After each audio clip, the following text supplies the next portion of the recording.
Welcome to Kenton's videos. Enjoy the video. In this video, I will show how to make acorn jelly.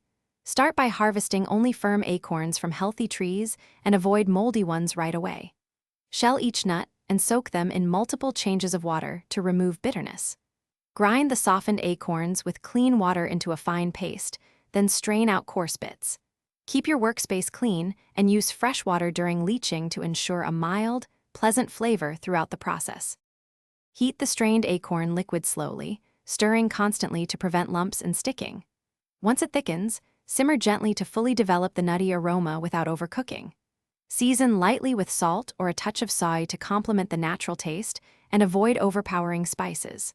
Pour the hot mixture into a clean mold and allow it to cool, then refrigerate until firm.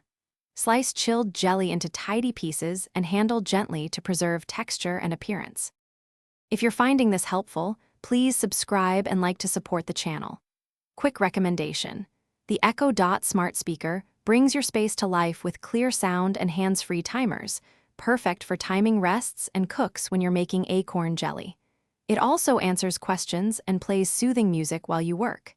Check the description for the link and other deals, and now let's get back to the video. Acorn jelly is best enjoyed chilled and sliced thin for delicate texture and subtle flavor. Pair it with a light soy vinegar dipping sauce or sprinkle toasted sesame and scallions for contrast. It also works well tossed into salads or served alongside pickles to add a soft, gelatinous element. Keep leftovers refrigerated in an airtight container and use within a few days to maintain freshness and avoid off tastes that can develop over time. Thanks for watching. Consider subscribing if we helped you.